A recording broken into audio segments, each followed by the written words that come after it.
শিরোনাম কাকে শায়েস্তা করতে খেলা শুরু বাংলাদেশের প্রতিরক্ষা ইতিহাসে নতুন অধ্যায়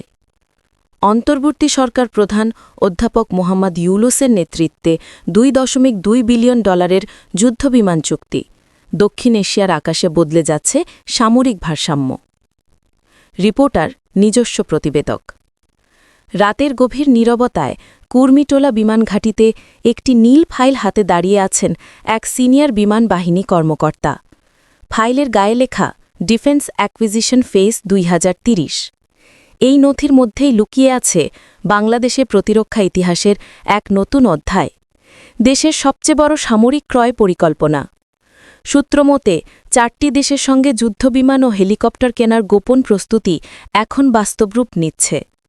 এটি কেবল সামরিক উদ্যোগ নয় বরং একটি কৌশলীগত রাজনৈতিক বার্তা বাংলাদেশ আর নীরব থাকবে না $2.2 বিলিয়ন জেট এনসি চুক্তি এখন প্রায় চূড়ান্ত পর্যায়ে প্রতিটি বিমানে থাকবে আধুনিক রাডার ইলেকট্রনিক ওয়ারফেয়ার সিস্টেম ও লং রেঞ্জ মিসাইল চীনের প্রতিরক্ষা পর্যবেক্ষণ সংস্থা জানিয়েছে দক্ষিণ এশিয়ায় প্রথমবারের মতো বাংলাদেশ জেট এনসি ও ডব্লিউএস ইঞ্জিন সমন্বয়ে নিজস্ব রক্ষণাবেক্ষণ সক্ষমতা গড়ে তুলছে অন্যদিকে ইউরোপীয় প্রতিরক্ষা চেনের সঙ্গে যোগসূত্র বাড়াতে ইতালি থেকে 10টি ইউরোফাইটার টাইফুন যুদ্ধবিমান কেনার আলোচনাও প্রায় শেষ পর্যায়ে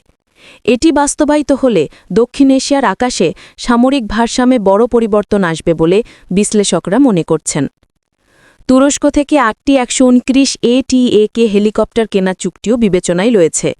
যদিও ইঞ্জিন প্রযুক্তি যুক্তরাষ্ট্র নির্ভর হওয়ায় ওয়াশিংটনের অনুমতি ছাড়া সরবরাহ সম্ভব নয় বাংলাদেশ এখন বিকল্প হিসেবে তুরস্কের নিজস্ব বা চীনের ইঞ্জিন সংস্করণ বিবেচনা করছে একই সঙ্গে পাকিস্তান ও চীন যৌথভাবে তৈরি JF-7 ব্লক 3 যুদ্ধবিমান কেনার দিকেও আগ্রহ দেখিয়েছে বাংলাদেশ এই প্রকল্পে ব্যবহৃত চীনের WS ইঞ্জিনের মাধ্যমে সাশ্রয়ী কিন্তু আধুনিক ফ্লিট গঠনের কৌশল তৈরি হচ্ছে প্রফেসর মোহাম্মদ ইউনূস যিনি রাজনীতিবিদ নন কিন্তু তার প্রতিটি সিদ্ধান্ত আজ রাজনৈতিক বার্তা বহন করছে তার নেতৃত্বে বাংলাদেশের প্রতিরক্ষা কৌশল এখন আন্তর্জাতিক অঙ্গনে নতুন ভারসাম্য আনতে চলেছে